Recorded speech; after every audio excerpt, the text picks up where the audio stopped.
Hello and welcome to the Managing Madrid Podcast. This is your host, Kiyan Sobhani. It is Wednesday, September 7th. I wanted to give a quick thank you to everyone who came out last night to our Zoom podcast in the post-game show for the Celtic game. Ewan McTeer and I, we broke down the win over Celtic at Celtic Park in great detail. Plenty of analysis there, over 1.5 hours of content and breakdown. And if you missed it and you want to catch it and you're interested in our thoughts on the performances of Hazard, Benzema before he got injured, plus his injury itself, the performances of Toni, Kroos, and plenty more. Ton of analysis in that one. Go over to patreon.com/Managing Madrid. Between this feed and the Patreon feed, you'll never miss a podcast we do. And we do basically every Champions League postgame show exclusively on Zoom for patrons now. And if you want access to it after the fact, you got to be a patron. So that out of the way, I want to introduce today's podcast. It's a two-parter. Part one is with Arancha Rodriguez. She doesn't really need an introduction, but just in case, on the off chance you don't know her, she is one of the most connected and well-connected Real Madrid journalists there are out there. She works for Deportes Cope. She does commentary for Real Madrid Femenino, and she does a ton of great work. Also a tremendous human being. So she joined us on part one, and it kind of ends in a funny manner because she's so busy that we had a tight window to record and she has to go on air basically at the end of part one, and there's not really much we can do, but she's gone. And it's a funny ending, a little bit awkward, but a little bit funny as well. So I left it in there for you guys to enjoy, and I did not edit it. So that's how part one ends. I wanted to give you context. And then part two is Lucas Navarrete and I. We go through some stuff and we provide Benzema updates chronologically. These two sections were recorded about 3 hours apart, 3.5 hours apart. And so the most up-to-date Benzema update is over on part two with Lucas. Anyways, that's enough blabbering from me. Enjoy today's podcast. And as always, we'll get started with the voices of Derek, Ray, and Ray Hudson. Let's go. Nice article in the Managing Madrid blog. Wonderful lads that do a great job there. And worth reading about that man there. Karim Benzema needs to rest, and the numbers reveal why. Times ended up almost looking like a 6-3-1. Some very good writing about that on the Managing Madrid website. First rate podcast as well. Of course, Fede Valverde was a huge part of the equation.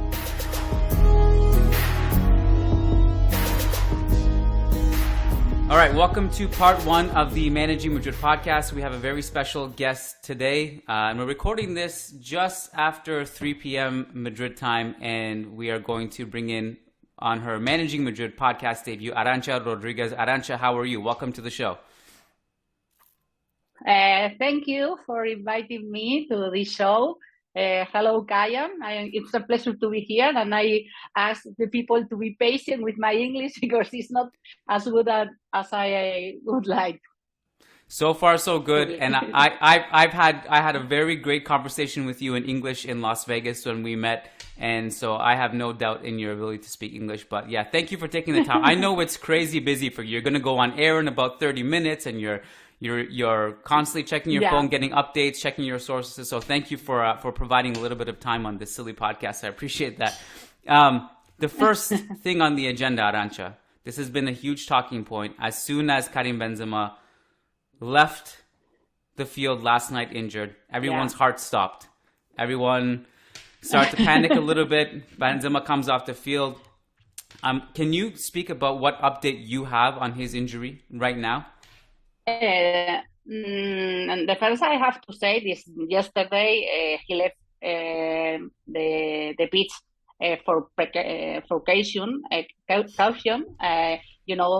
When he felt something wrong, he decided to go out because if he stay in the pitch, maybe it's going to be worse later. Then he took the decision to leave the pitch because something was wrong.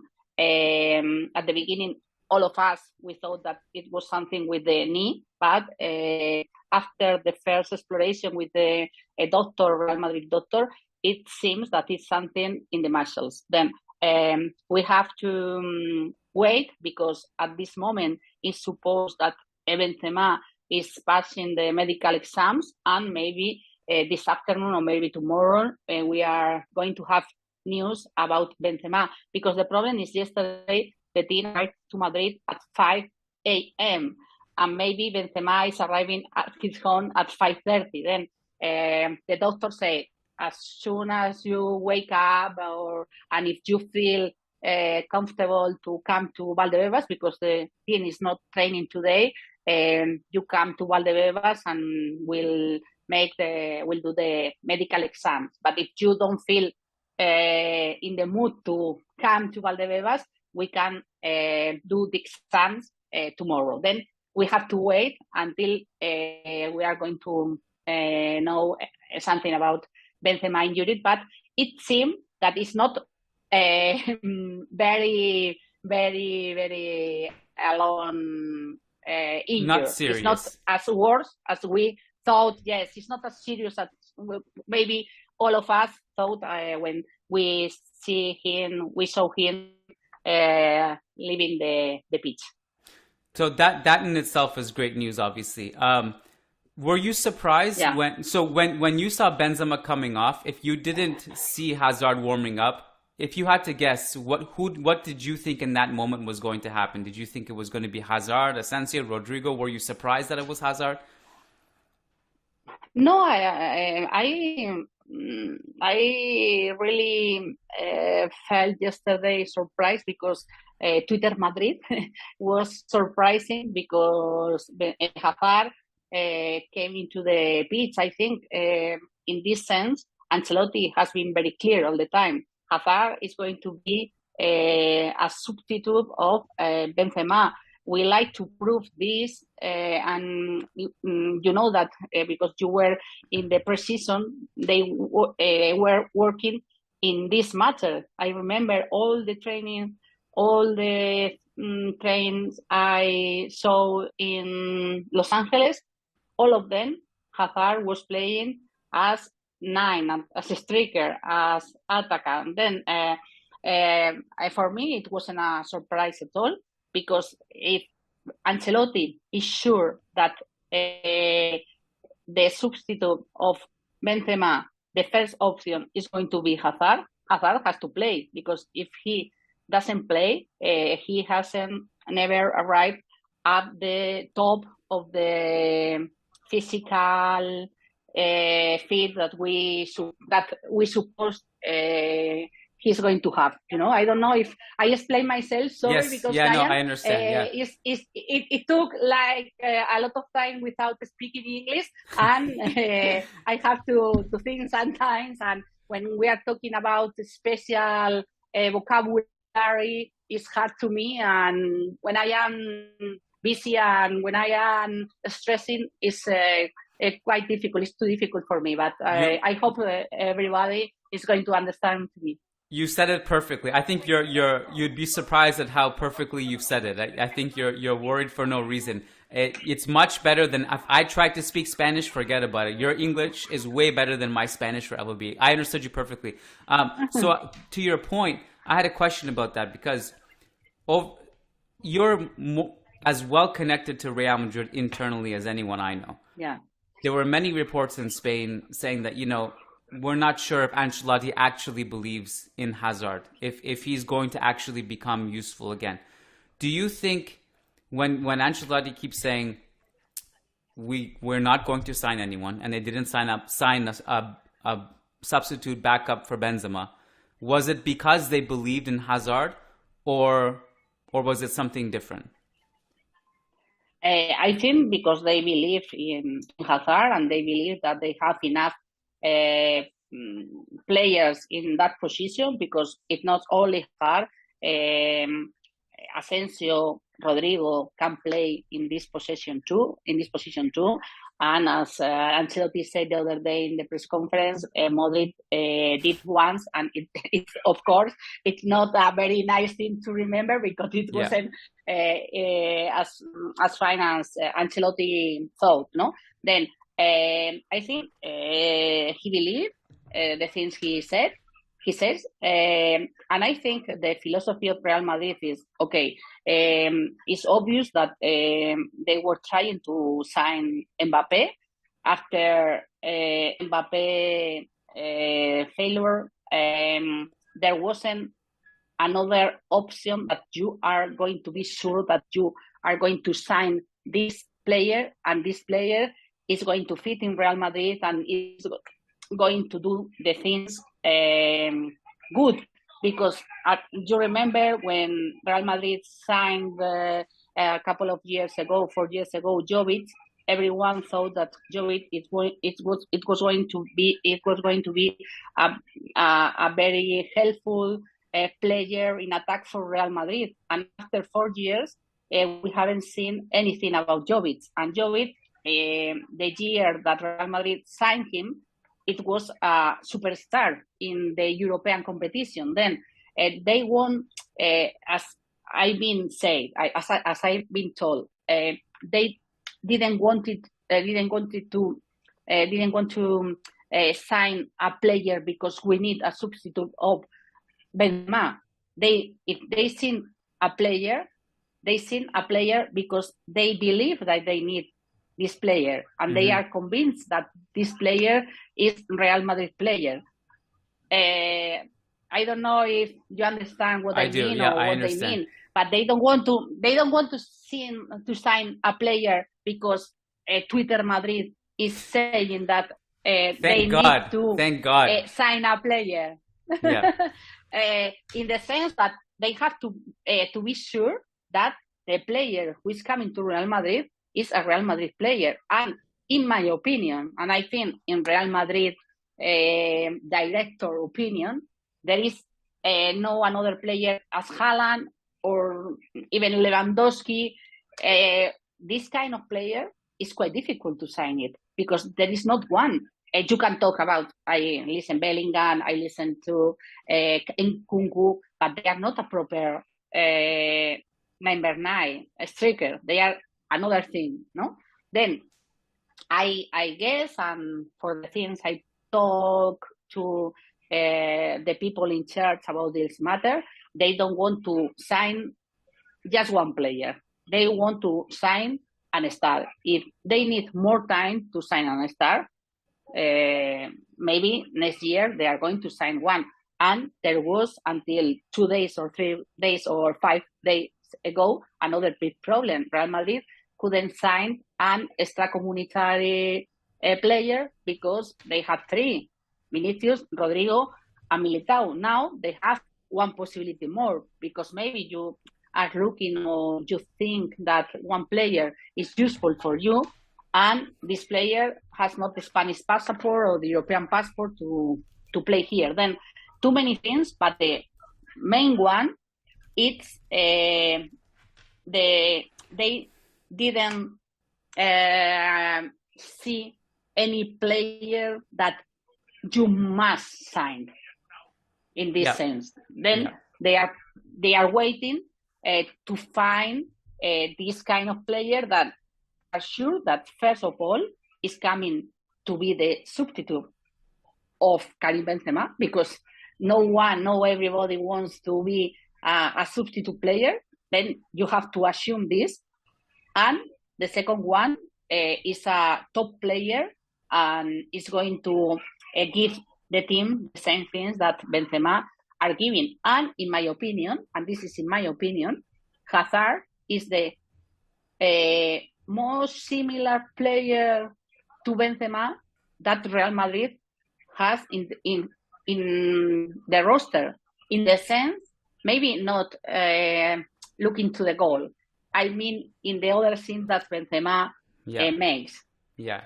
In my opinion, but this is my personal opinion. Then I think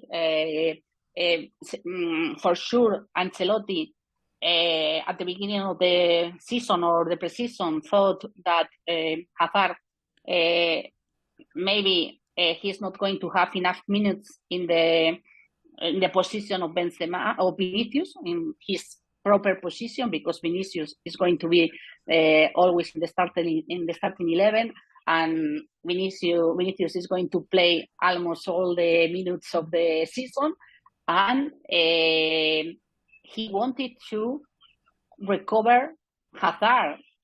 He wanted to approach the quality of this player, because this player was a top 5 player the year he came to Real Madrid. Then I think you need Real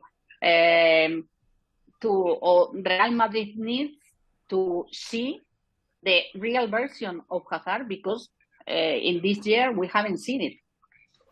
These are all great points. And I think to elaborate on that point, what you're saying is also the club is not going to panic. And I think when you say Madrid Twitter, to me, I think there's a lot of panic in that section of the fan base because they see what Barcelona is doing. And I think the club has been very good and smart not to let what Barcelona is doing distract them from their own philosophy and their own vision. And, I've made this point before too, and I think you would agree. Signing a substitute for Benzema is a lot like signing a substitute for like Lionel Messi or Cristiano Ronaldo. Nobody wants to be the substitute to this player. It doesn't exist, So if you're signing someone the first thing is the guy, and the first thing, you are very true. It doesn't exist. Yeah, you have to look for another thing. Yeah. Yeah, and if you're signing someone just for an emergency, well, that's very difficult to do because no one is going to accept, okay, I'll come for emergency 5 times a season, 5 games a season, I'll play. It's very hard to do.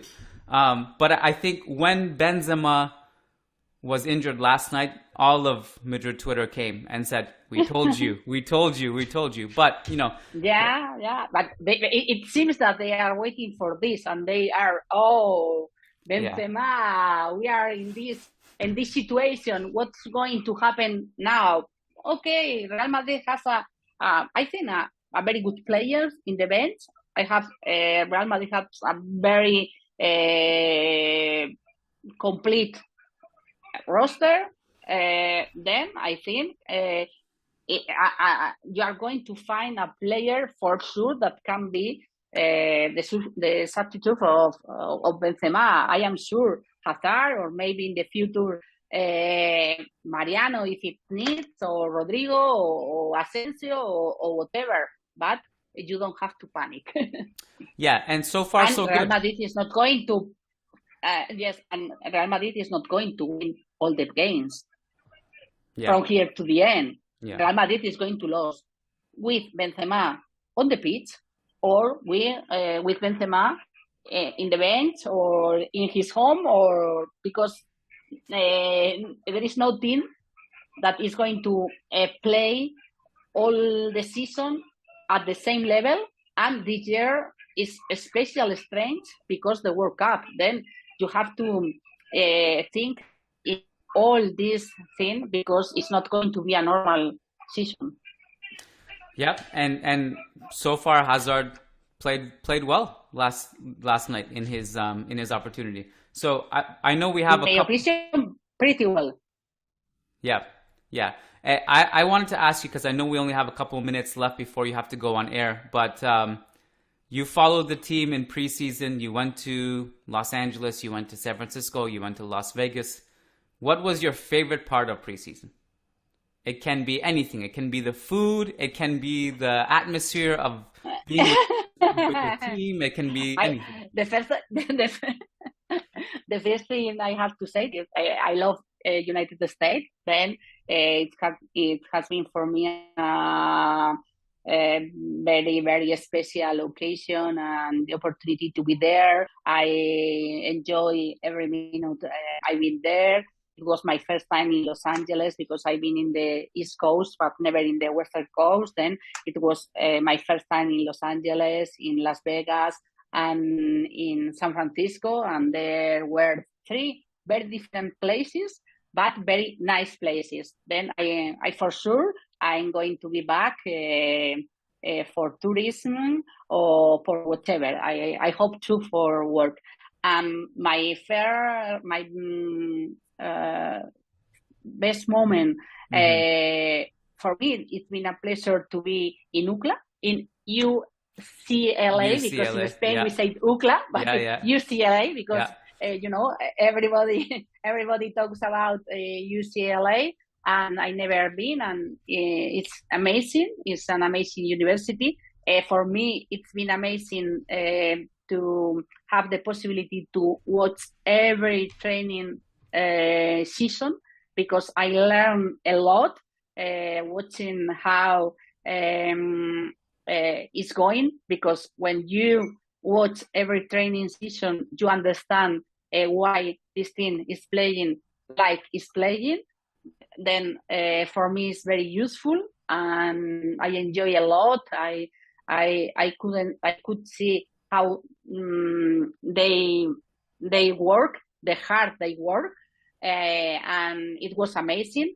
And of course, to be in Las Vegas, in this amazing stadium. When I was there, I was thinking, and I told to Florentino Perez, I've been here and I am thinking about how it's going to be the new Estadio Santiago Bernabéu, because I think it's going to be similar, not even no for the stadium, but because all around the stadium, I think it's going to be amazing as the stadium I seen there. And it was amazing for me to be in the Rose Bowl, because it's a mythic stadium. Then I don't know, Kiyan, everything was very nice for me, and I enjoy I said before minutes, but I can say every second of my time in USA. I think I could tell that you were having a lot of fun just by speaking to you, and I think everyone had fun. It was just a great place. I mean, you saying all those things, it brought back memories for me too. Like, it's very interesting actually, because the Las Vegas Stadium, Allegiant Stadium, it's a very beautiful stadium. Yeah. It can be similar to what the new Bernabeu will be, because it's going to be events constantly. It's going to be a tourist destination. It's going to be a center for the entire city. Do you think that they're going to go back to Vegas every year? Because it's a huge opportunity financially and for us to go have fun. Yeah. Yes, I really don't know. I think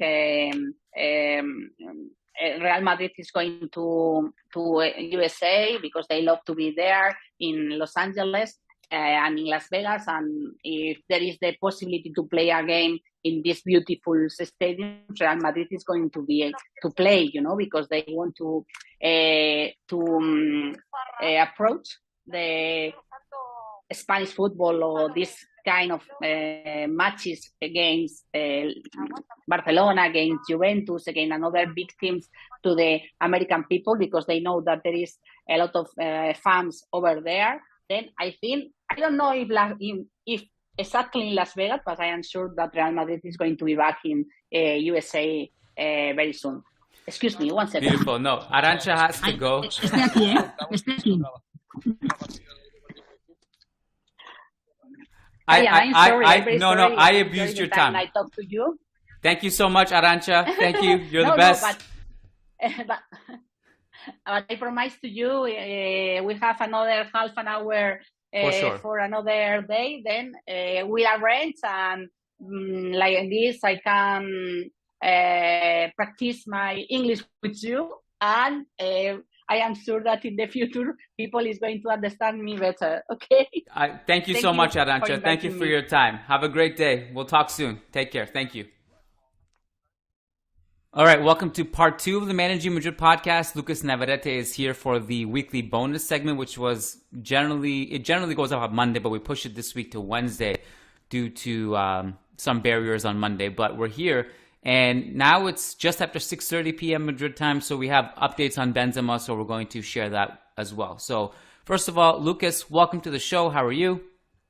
Again, I'm doing fine. I was watching Slovenia playing against France in the basketball Eurobasket. It was quite an entertaining game, quite an entertaining first half with, I think, 29 points from Doncic over those 20 minutes. 29 points at Doncic at halftime. Basically, just a regular European halftime. 20, just 20 minutes, not 24. Oh, even more impressive. Even more impressive. And he's playing against NBA players as well. So before anyone comes in and says, just routine stuff still from him. It's like basically Kroos hitting 17 of 17 long balls yesterday. He just wakes up and does that. No problem. So latest Benzema update, Lucas. Can you hit us with that? Yeah, the club confirmed afternoon here in Spain, early afternoon here in Spain, that Benzema suffers an injury on the hamstring, on one of the muscles around the hamstring area, and a mild muscle strain in the quadricep muscle in the thigh. So he will be out around 2 weeks. Is the most likely scenario in this case, meaning that he will almost certainly miss the upcoming Madrid derby against Atletico de Madrid. That will be the biggest game he will miss during this injury. It sucks. I feel weird saying I'm thankful, but I'm thankful it's only that much. It's only that bad. Yeah. And it's nothing more serious. There's never a silver lining with Benzema getting injured. If there is one, it's this. Yeah. If Hazard is going to be reliable, he needs a stretch of 2 weeks to get into rhythm. Yeah, I agree. Okay. I agree. Which is basically why I think Ancelotti, you and I basically touched a few details on this earlier. I think this is the main reason why Ancelotti ultimately decided to deploy Hazard last night and not Rodrigo, even though Rodrigo was probably making more sense in that particular game, and even more so going forward. I think Rodrigo is probably a better replacement number false nine than Hazard is. But Ancelotti realized that he's going to need Hazard sooner or later, even when Benzema is out, basically just in case, sometimes Real Madrid will need to go with a 4-3 formation and take Valverde out of that right wing spot, and Rodrigo will be needed there, and then that means that if Benzema is out, Hazard will be needed, and you cannot ruin Hazard's confidence this early in the season. If you put Rodrigo there last night, you took a gamble on him by giving him those minutes. He delivered, and hopefully this boost of confidence helps him going forward, because he's going to get the chance he so needed, and to show that he was ready to be a better version of it. Rodrigo is going to play regardless as well. Like, he can play anywhere in the front three. He's going to play. So this gets Hazard going. It's great. I mean, for him, he just needs to sustain it. Great performance yesterday. I don't blame people for being still skeptical about the whole thing, because listen, if you're on one side of, like, if you're skeptical, or you're on the other side where you truly believe in him, I think it's more probably logical, as great as it is that you believe in him, I think it's more logical to lean on the side of, like, skepticism, because we've been through how many years now? 3 years of this, right? So it's just been relapse with injuries. And when he does play, he struggles a little bit. So he just needs to sustain this. That's all we ask for. Can you sustain this for 2 weeks? That's the challenge right now. Can you sustain it for 2 weeks? So let's see what happens. What stood out to you about yesterday's game? What's the El Dia Después takeaway? It could be still related to the injury, or it could be something else. Kroos was obviously the main talking point. I thought it was a complete masterclass from him. I thought, by the way, that Celtic were better than I expected. And if they were to play the way they did last night for the whole group stage, I think they are quite potentially the favorites to be in to advance to the knockout stages as the second of the group. Obviously, if Madrid take care of business their own way. I thought Celtic were very impressive in the first half, and Real Madrid were lucky not to concede an early goal, which would have made things quite more difficult for them. I think that those two aspects were the things that stood out a little bit more for me, other than, again, Hazard being the chosen one and not Rodrigo to replace Benzema. But I thought it made a lot of sense from Ancelotti to do that in order not to ruin Hazard's confidence so early in the season. I definitely was ignorant to Celtic being this good. I basically just going based on their results in the Scottish Premier League, which was phenomenal. They basically are destroying everybody. But I think it was Ewan who had a tweet yesterday. They're like, "Oh, everyone in Spain just realized at halftime how good Celtic actually are, and we're all surprised about it." And I think some people weren't. Like, some people who kind of knew, but even those who knew maybe necessarily didn't know how that would translate to a team against, like, Real Madrid at that level. and they played awesome. But the problem with them was they couldn't sustain the energy. They didn't capitalize. We had heroic defensive moments, and we were just so calm. After that, we rode the wave, and then we just have so much depth. And when a team presses us for that long, as we saw in the Champions League last season, and we bring in our subs, we just can control and drain them, and they just are helpless at that point. By the time it was 3-0, like at that point, I don't even know Celtic were really helpless. So, and also this group is kind of out of whack now, because to me, I would have said Leipzig are the second best team in the group. They got waxed last night. Tedesco got fired this morning, I think it was. Was it last night, this morning, whatever it was. And so let's see how they respond with whoever the new manager is. But yeah, based on last night, I would say Celtic have a pretty good shot of qualifying from this group.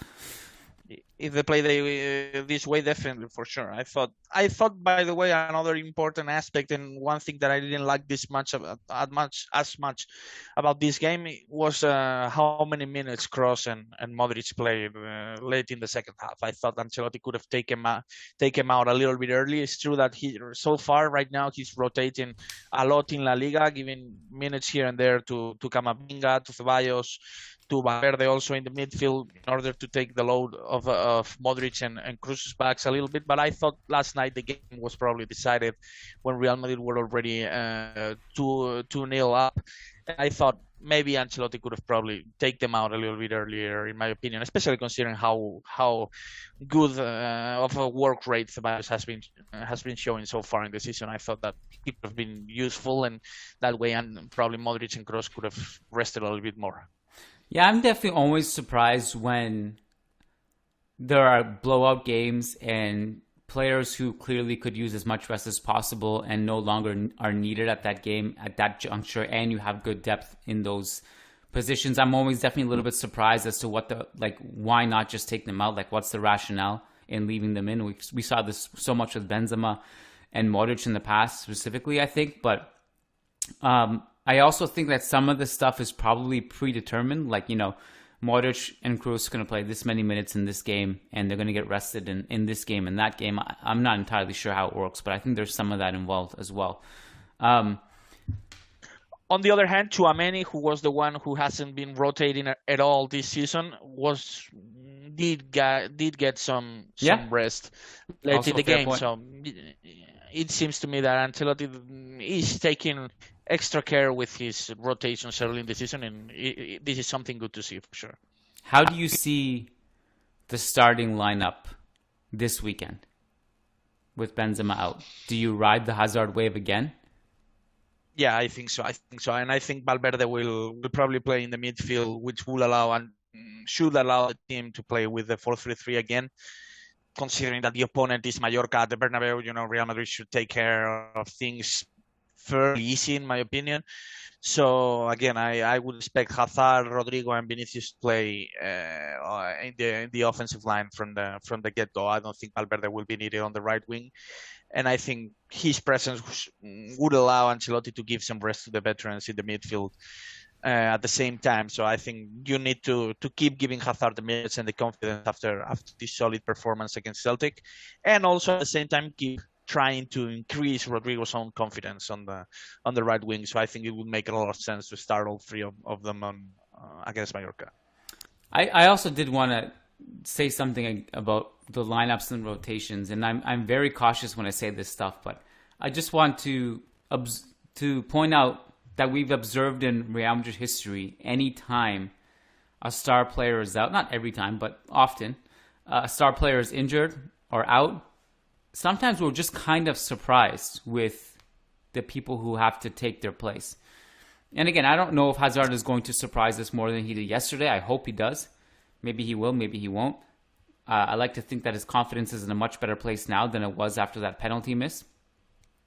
Hopefully. And the early miss, sorry to interrupt, the early miss in yesterday's game was pretty terrible too. So luckily he got rid of that monkey on his back, because that miss early in the game, even though most fans probably thought that it was an offside call, the referee didn't actually call offside. So that miss early in the game should have been probably pretty terrible to his confidence. So luckily he got that monkey off his back.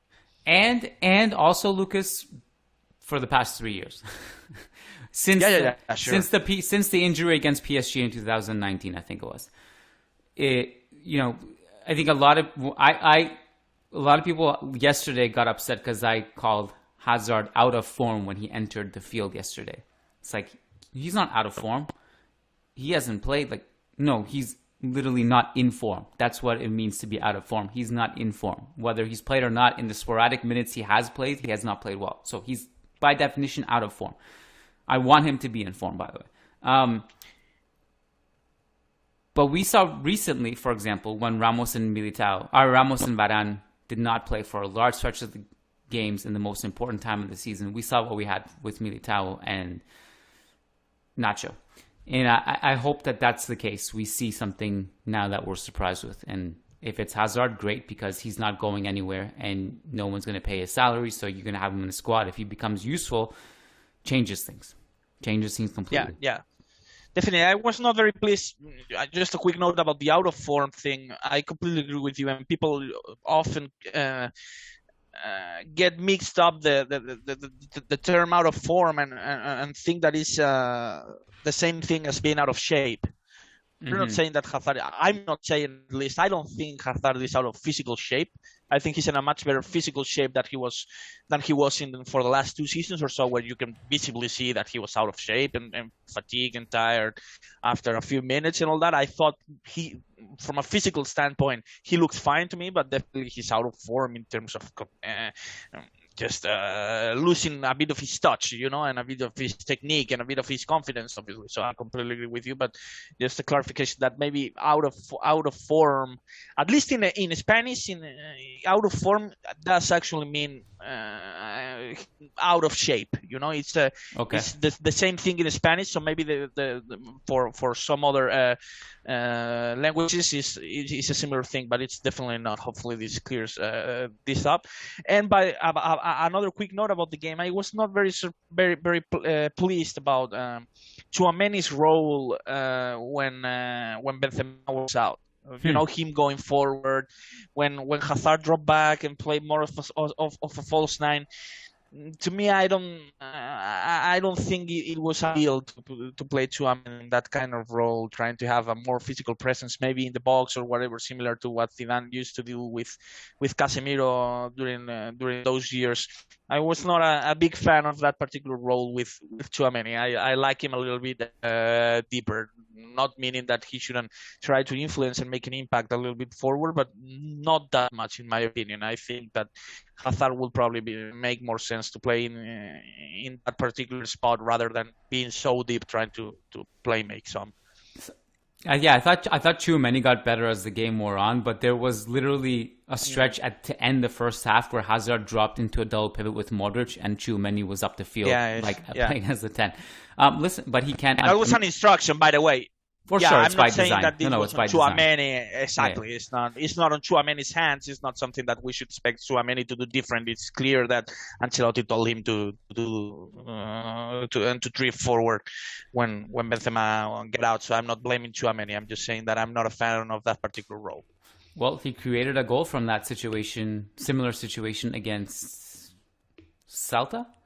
Maybe? I think it was Celta. Yeah, Celta. I think it was Espanyol. I don't know. Yeah. I like the amount of times I mix up our games on last night's podcast because I'm already losing my mind and confused about what. You just wait and see. Yeah. Yeah, just wait till like Christmas time. I won't know what day it is. So the schedule is about to get crazy, man. Do you want any parting thoughts before we wrap it up? We're going to be back tomorrow anyway, so it's like basically we're going to go to bed and wake up and do a podcast again. Like we haven't left it. So. Yeah, exactly. But just the schedule is going to get frantic, and hopefully Real Madrid keep avoiding serious injuries, realizing that Benzema will miss a few games here and there, but we're talking about missing about avoiding injuries that keep players out for 1-2 months. Those are the ones you want to avoid for the next few weeks. Hopefully Militao's own injury report comes pretty clear also, although it's clear that Real Madrid are also in a much better position on the defensive line thanks to the Rudiger attitude. So hopefully fingers crossed that Real Madrid keep avoiding those big ones. Yeah. So Lucas and I will be back tomorrow to go through a regular mailbag. Every week we go through the mailbag, which means Real Madrid fans submit a ton of questions. We go through when we answer them. And that's exclusively over on patreon.com/Managing Madrid every Thursday. So if you want to submit your questions but also access the podcast, patreon.com/Managing Madrid. You also get access to our entire back catalog, all of our previous mailbags, plus last night's post-game podcast, which was on Zoom. You get access to all that. So see you there. Lucas, thank you. See you tomorrow. Thank you, Kiyan. Take care. You too. Bye-bye.